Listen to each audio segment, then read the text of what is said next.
tulisan yang berisi pendapat, gagasan, pikiran, atau kritikan terhadap persoalan yang berkembang di masyarakat, biasanya ditulis dengan bahasa ilmiah populer.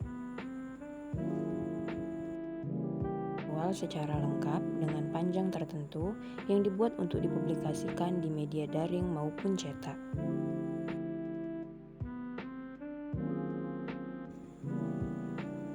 Sedangkan artikel opini yaitu tulisan yang berisi pendapat penulis tentang data, fakta, fenomena, ataupun kejadian tertentu dengan maksud dimuat di surat kabar atau majalah. Berbeda dengan artikel ilmiah yang ditulis berdasarkan fakta, maka artikel opini lebih menekankan pandangan pribadi penulis berdasarkan argumen yang logis.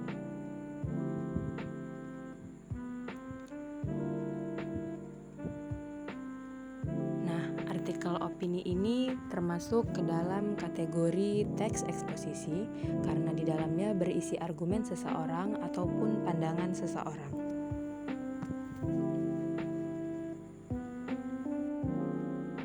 Selanjutnya, kita akan masuk ke dalam ciri-ciri artikel. Ciri yang pertama yaitu dibuat secara ringkas, padat, jelas, dan tuntas. Kedua, didasari oleh fakta, bukan fiksi maupun mitos. Ketiga, bersifat informatif dan faktual.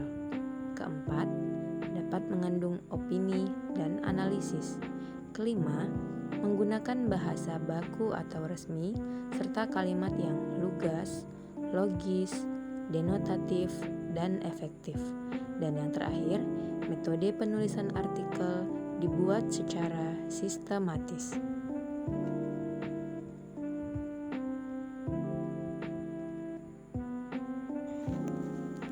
Selanjutnya kita masuk ke dalam struktur penulisan artikel. Di dalam struktur penulisan artikel ada tiga. Yang pertama yaitu tesis atau pernyataan pendapat. Yang kedua argumentasi. Yang ketiga yaitu pernyataan ulang pendapat. Kita masuk ke dalam bagian yang pertama yaitu tesis. Tesis merupakan topik yang akan kamu kemukakan di dalam penulisan artikel. Yang kedua yaitu argumentasi.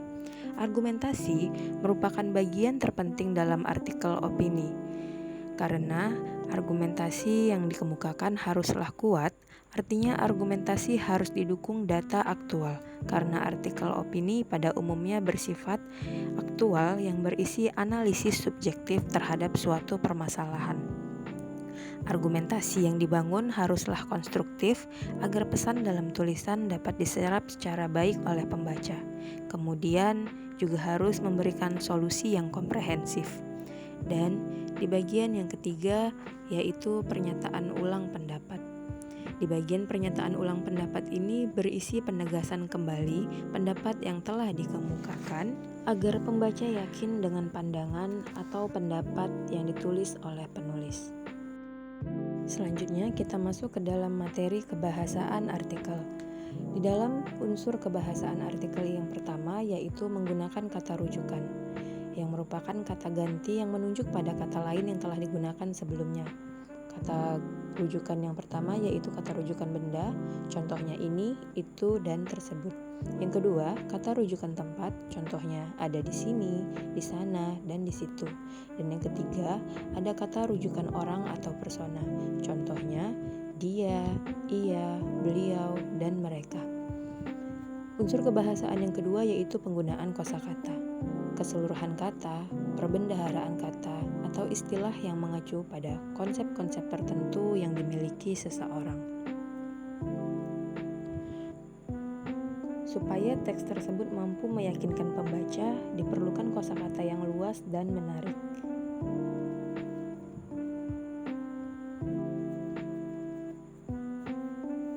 Selanjutnya, unsur kebahasaan artikel yang ketiga yaitu menggunakan konjungsi atau kata penghubung yang berguna untuk menghubungkan kata, frasa, kalimat, ataupun klausa.